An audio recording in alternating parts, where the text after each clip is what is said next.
Olá, você vai ver no Jornal de hoje. Deputados aprovam texto da reforma trabalhista. Projeto segue para votação no Senado. Senado altera ponto polêmico e comissão aprova novo texto da lei de abuso de autoridade. O acordo de líderes foi possível porque o relator alterou 3 pontos polêmicos do texto. Por pressão dos juízes, Roberto Requião retirou a punição ao magistrado que tivesse sua decisão alterada por instância superior. Carro mais econômico e menos poluente. Selo do Inmetro entra em nova fase com 100% do mercado nacional. Que agora todos os modelos e versões de veículos comercializados no país terão selo de eficiência de consumo e emissão de gases. Apesar de não ser obrigatória, todas as fábricas e importadoras do país fizeram a adesão. E as dicas culturais e o que abre e fecha neste feriado em Osasco. É agora no Câmara Notícias.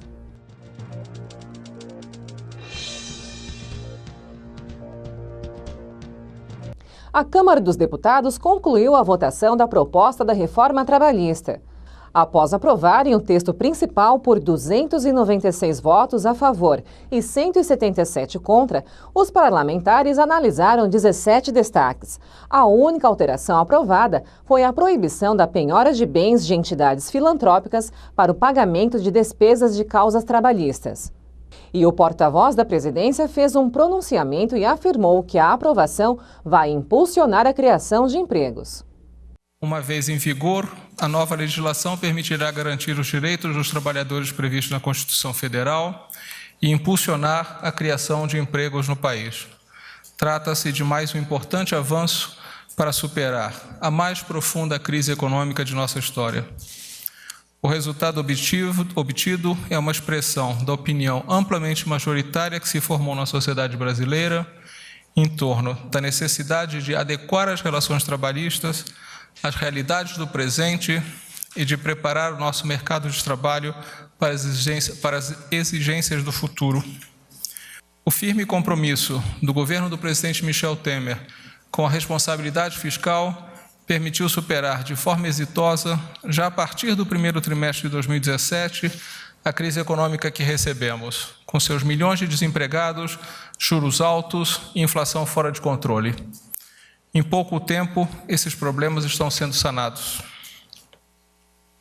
Inaugura-se em nosso país um novo ciclo de prosperidade socioeconômica, guiado por um plano estruturado de mudanças que estão recolocando o Brasil no caminho sustentável e duradouro do crescimento e do emprego. E no Senado foi aprovado por 54 votos a favor e 19 contra o projeto que muda a lei de abuso de autoridade. O texto foi alterado na Comissão de Constituição e Justiça antes de ser levado ao plenário e agora segue para a Câmara dos Deputados.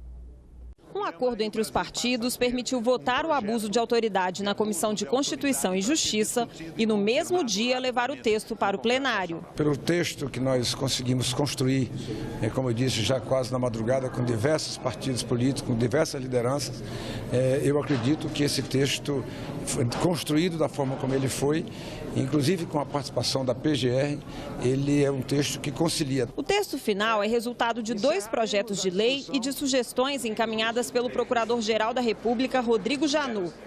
O texto prevê mais de 30 ações cometidas por funcionários públicos e militares que passam a ser crime de abuso de autoridade. Por exemplo, a popular carteirada para entrar de graça em espetáculos, o uso de algemas quando não há resistência à prisão e o pedido de vistas no processo judicial para atrasar o julgamento. As penas previstas são prisão, multa, obrigação de indenizar, afastamento do trabalho por 1 a 5 anos e perda do cargo. O acordo de líderes foi possível porque o relator alterou 3 pontos polêmicos do texto. Por pressão dos juízes, Roberto Requião retirou a punição ao magistrado que tivesse sua decisão alterada por instância superior. No novo relatório, também trocou a expressão abrir investigação com abuso por sem justa causa fundamentada. E a terceira mudança é que uma pessoa só poderá entrar na justiça contra o crime de abuso de autoridade se o Ministério Público não tomar a iniciativa no prazo de 1 ano.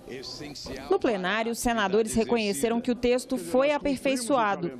Mesmo assim, teve gente contra. Claro que esse país precisa 5 séculos de acabar com o abuso de autoridade, mas não de cercear o trabalho de juízes, do Ministério Público, da polícia, como tudo indica é a finalidade neste momento. O projeto ainda traz alguns dispositivos que, no meu entender, trazem comprometimento à atuação, em especial da magistratura. Ainda persistem no projeto algumas dúvidas que, na minha concepção, podem inibir investigações. Isso pode enfraquecer o atual mecanismo das delações premiadas.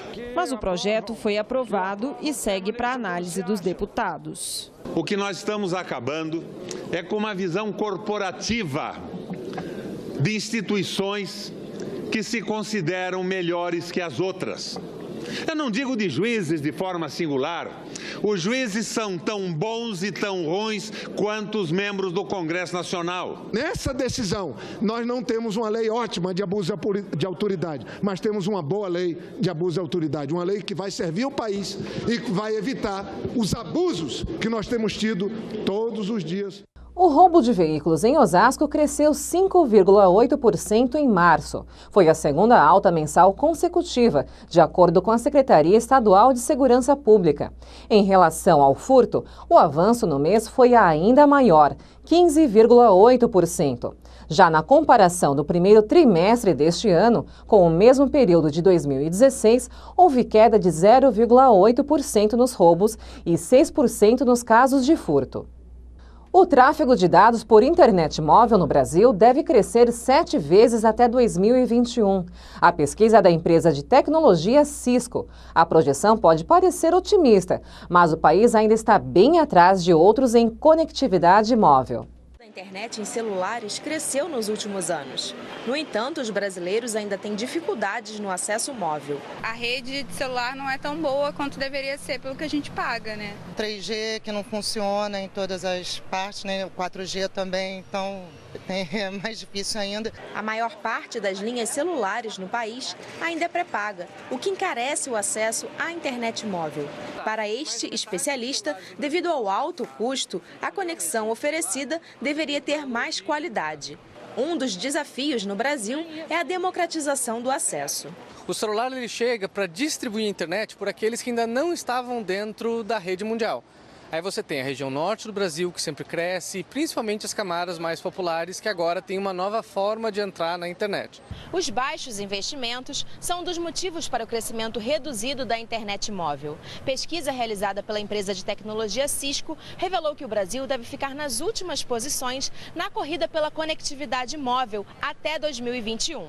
O primeiro do ranking, num total de 23 países, é a Coreia do Sul, que deve chegar em 2021 com consumo médio mensal por usuário de quase 24 gigabytes. No Brasil, a expectativa é que os usuários consumam 4 gigabytes. A pesquisa aponta uma previsão de que as redes 4G cheguem a 58% das conexões móveis e que sejam responsáveis por 79% do tráfego total de dados móveis até 2021. Um dos impulsos para esse crescimento é o aumento no uso de aplicativos. Atualmente, as conexões 4G representam 26% do total. O país tem um potencial enorme. O que a gente precisa pensar é flexibilização regulatória para que hajam mais recursos para que redes cresçam, redes sejam implementadas. E no próximo bloco, o governo anuncia a liberação de 10 bilhões para investimentos de municípios em saneamento básico e mobilidade urbana. Os recursos vão priorizar as cidades com mais de 100 mil habitantes. As linhas de crédito para concessões municipais vão ser liberadas pelo Banco do Brasil e Caixa Econômica Federal. Vereadores Ricardo Silva e Ralph alertam sobre jogo baleia azul. E alguns pais ainda não se conscientizaram da importância de estar perto do filho. A baleia azul é justamente aí um gancho porque o Conselho Tutelar é quem será sempre acionado para que os pais possam relatar ou pedir ajuda. Não saia daí, é depois do intervalo.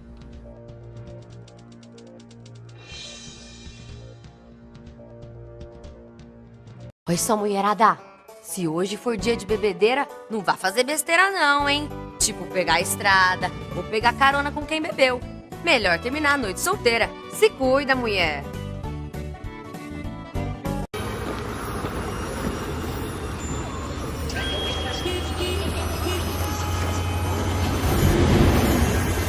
Suas mãos podem contar histórias. Suas mãos podem mudar histórias.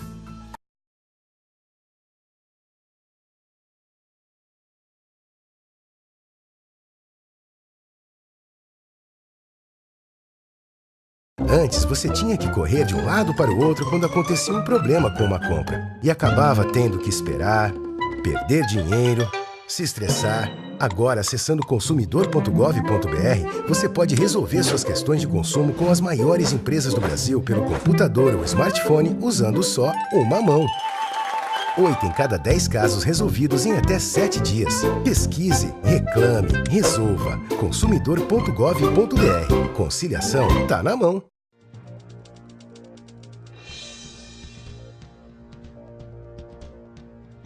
Mais investimentos em infraestrutura. Cerca de 10 bilhões serão repassados para os municípios investirem em iluminação pública, água e esgoto e mobilidade urbana. Parte desses recursos, 4 bilhões, vem de um fundo anunciado pelo governo federal.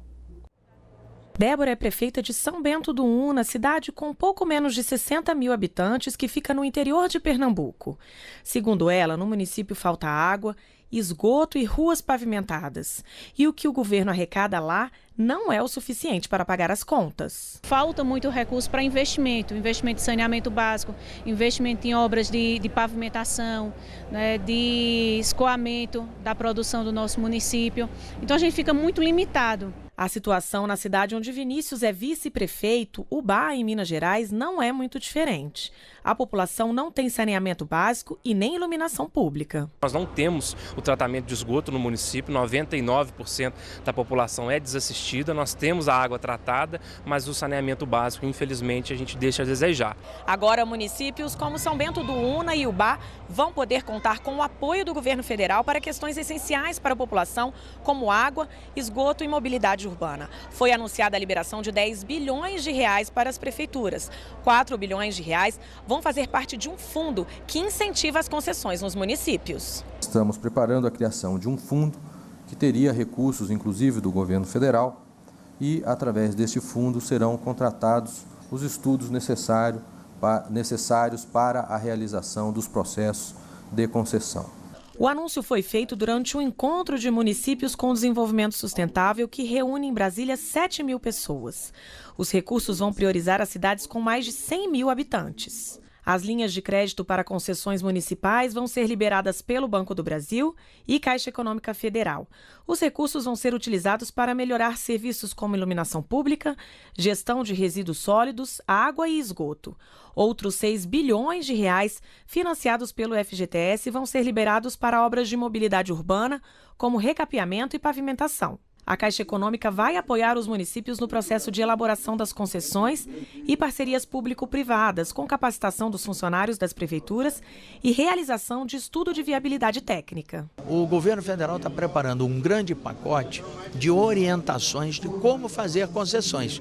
Fazer um empréstimo é fácil, fazer a concessão é um grande desafio para todos os municípios brasileiros. Então será entregue editais, projetos, estudos de viabilidade técnica e econômica dessas concessões, e a Caixa é quem vai apoiar cada um desses municípios. Essas são iniciativas que, como eu disse, o governo federal vem adotando no sentido de complementar a sua estratégia geral de retomada do crescimento, que começa pelo saneamento das contas públicas, a adoção de amplas reformas na área econômica, e a complementação disso com uma série de iniciativas que visam a retomada do crescimento.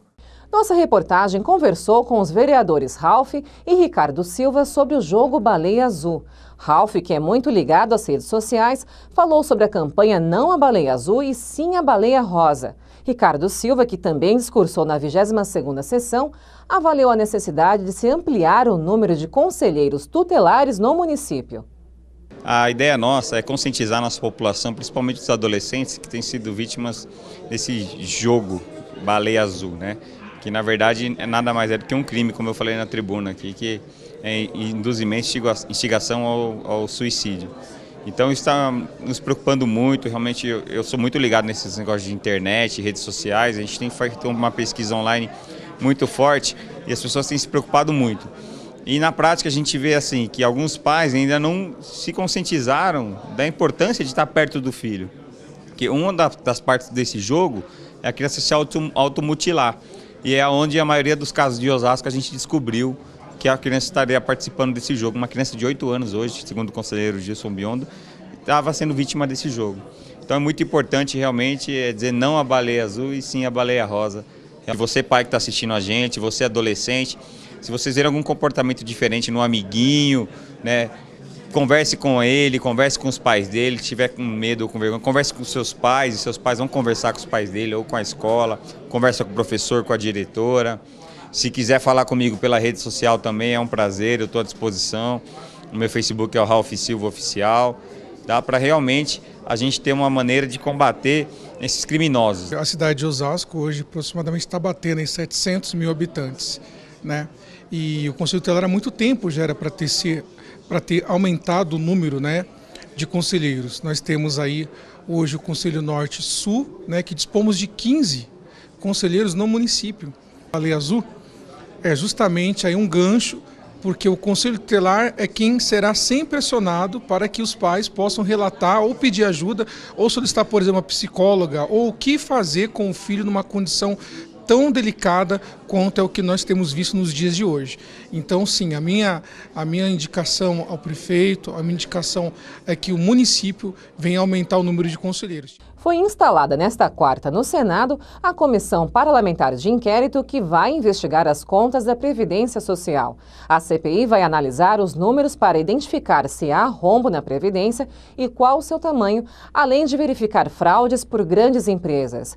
O senador Paulo Paim, que propôs a CPI, foi escolhido como presidente. A primeira reunião de trabalho da comissão está marcada para a próxima terça. Mais da metade das doenças nos olhos que causam cegueira são tratáveis. O diagnóstico precoce aumenta a chance de cura.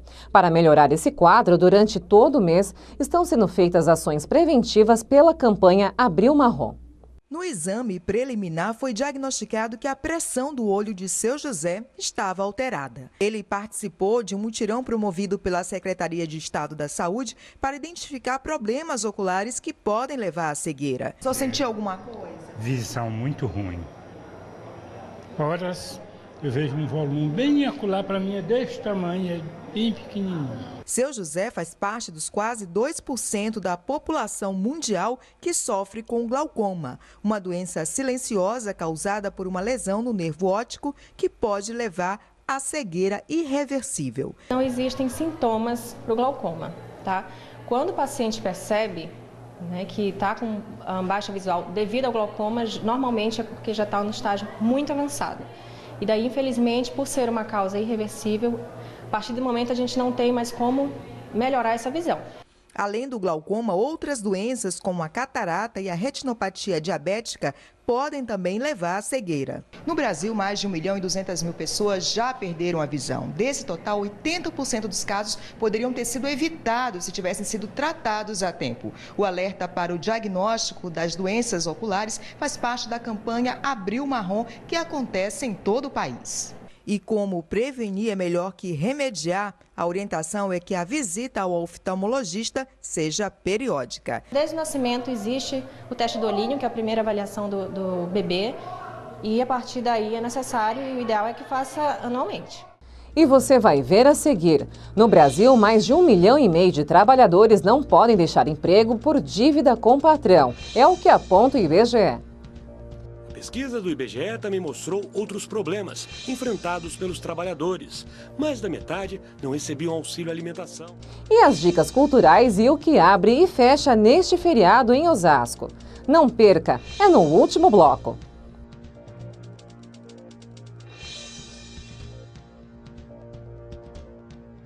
Oi, só mulherada. Se hoje for dia de bebedeira, não vá fazer besteira não, hein? Tipo pegar a estrada ou pegar carona com quem bebeu. Melhor terminar a noite solteira. Se cuida, mulher.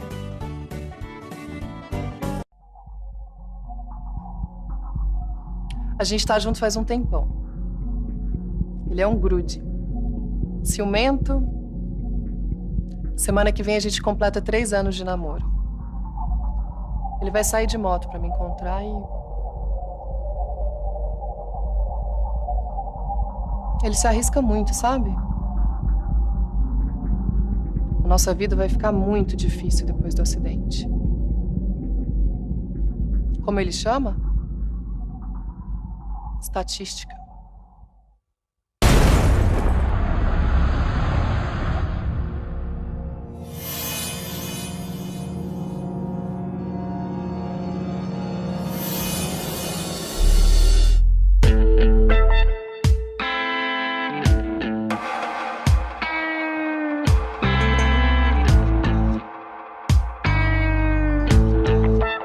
Antes, você tinha que correr de um lado para o outro quando acontecia um problema com uma compra. E acabava tendo que esperar, perder dinheiro, se estressar. Agora, acessando consumidor.gov.br, você pode resolver suas questões de consumo com as maiores empresas do Brasil pelo computador ou smartphone usando só uma mão.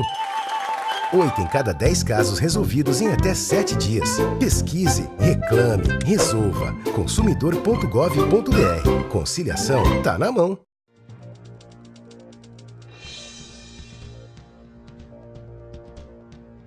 O Inmetro anunciou nesta quarta a 9ª edição do Programa Brasileiro de Etiquetagem Veicular, que mede o consumo e a eficiência energética dos carros vendidos no país. 8 anos após a sua criação, o selo, símbolo do programa, chega a 100% do mercado automotivo e vai ajudar o consumidor a escolher carros mais econômicos e menos poluentes. O seu Jair troca de carro todos os anos. Além de escolher a cor, o modelo e a potência do veículo, ele sempre presta atenção num detalhe. Sempre que eu vou comprar um carro, eu olho se ele é econômico e se ele polui, se faz poluição muito. Isso aí que eu olho mais no carro. E não é só o seu Jair que está preocupado com isso, não.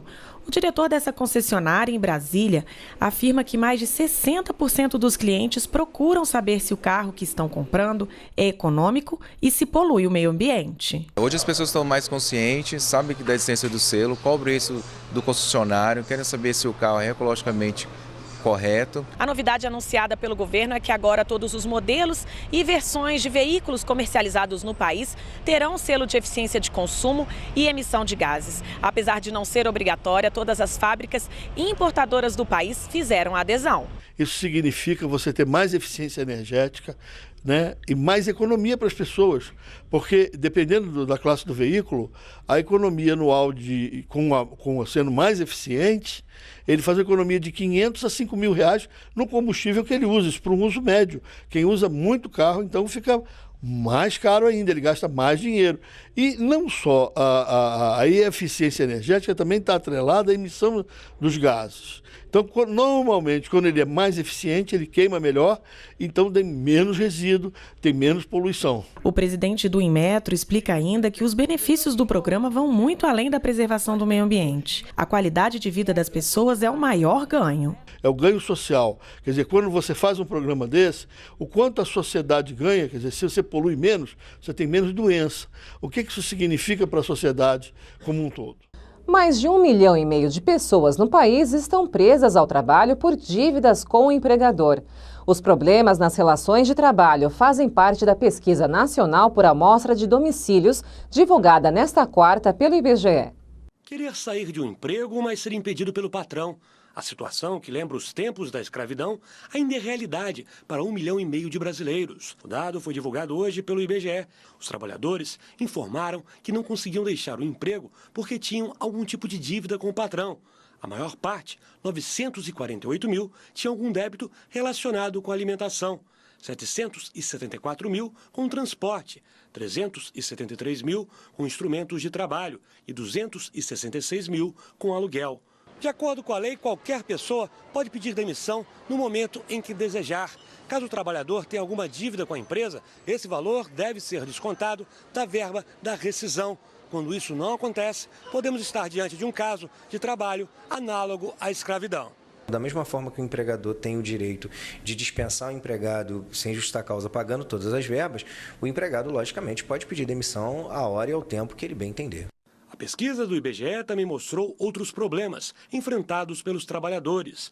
Mais da metade não recebiam auxílio alimentação, cerca de 15% não tinham flexibilidade de horário, aproximadamente 37% não recebiam capacitação profissional e 51% não tinham acesso a benefícios sociais complementares. Muitas vezes a pessoa tem um bom salário, tem proteção social, mas tem uma jornada exaustiva, pode sofrer acidentes de trabalho, inclusive doenças vinculadas à saúde mental. Então, todos esses dados eles devem ser analisados conjuntamente para que a gente possa lograr o trabalho decente no Brasil.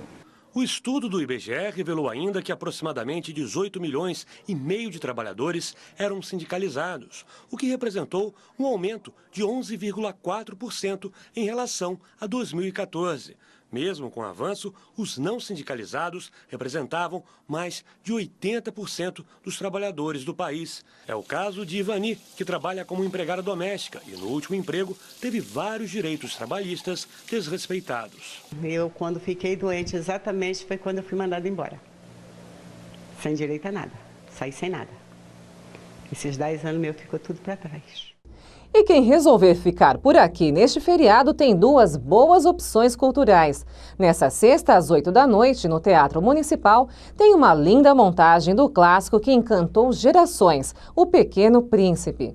Com a adaptação de Andréia Bertanha, a peça da Companhia de Teatro Letra Jovem traz a história do príncipe menino e seus ensinamentos sobre a essência da amizade, do respeito e do amor ao próximo. A direção é de Jefferson Brito, que também atua no espetáculo. E a redação da TV Câmara Osasco recebeu a visita de Axis Nunes, que na peça encarna o papel do manobreiro, e ele deixou um recado. Quero convidar a todos a embarcar nesse espetáculo Pequeno Príncipe, que será nessa sexta-feira, às 20 horas. Venham conhecer a história do viajante do planeta B612, o Pequeno Príncipe, e suas aventuras aqui na Terra. Quem tem essa filipeta vai ter um desconto de R$20. E também quem assistir essa matéria, não é? Exatamente. Então, para você que está ligado na programação da TV, está vendo essa entrevista, vai pagar apenas R$20. O espetáculo será no Teatro Municipal de Osasco, às 20 horas, nessa sexta-feira. E na tarde de domingo, o CEL Zilda Arnes, na Zona Norte, terá um evento de música, artesanato e dança para toda a família. E dentro desse evento será inaugurado o Clube do Disco. E nós estamos recebendo aqui na nossa redação o Rodrigo Marques, que vai explicar para a gente o que é o Clube do Disco. O Clube do Disco é uma iniciativa independente que irá reunir entusiastas, colecionadores de discos de vinil para encontros, para troca de informações, histórias e também promoverá exposição em eventos ligados à música. Nós teremos os discos à venda a preços populares e as pessoas que têm discos em casa também poderão levar para avaliação, a gente pode fazer troca, a gente pode comprar. A ideia do clube é essa. Além da exposição dos discos, vai ser um evento muito bacana que contará com aulas de samba rock, com discotecagem, com DJs que tocarão discos de vinil, inclusive. Eu trouxe aqui uns discos muito legais, assim, para o pessoal ter uma ideia do que vocês vão ouvir. E a gente estará com o grupo Artesãos de Oz também, que levará artesanato de várias técnicas, barcos na garrafa, brechó, MDF, patchwork. Então vai ser um evento muito bacana para amantes da música e também para toda a família. E no dia 1º, as feiras livres e parques da cidade funcionarão normalmente. Já o mercado municipal terá horário reduzido e só ficará aberto das 7 da manhã à 1 da tarde. O Hospital Municipal Central, a Maternidade Amador Aguiar, pronto-socorros, unidades e postos de pronto atendimento terão expediente normal com atendimento 24 horas. Vamos conferir agora como fica o tempo para a Grande São Paulo. As informações são da Clima Tempo. O estado de São Paulo terá mais um dia de chuva nesta quinta-feira. A frente fria até se afasta do estado, mas áreas de instabilidade espalham nuvens carregadas. Nas áreas de divisa com o Paraná, a chuva acontece principalmente pela manhã e depois diminui. Já na Grande São Paulo, o tempo fica fechado com chuva constante que acumula volumes expressivos. O ar polar chega ao estado e derruba mais a temperatura. A mínima prevista para a capital é de apenas 14 graus e a máxima não passa dos 19. Em Mogi das Cruzes, mínima de 13 e máxima de apenas 18 graus. Eu sou Fernanda Lucena e este foi o Câmara Notícias. Obrigada pela sua companhia. A gente se vê na próxima edição.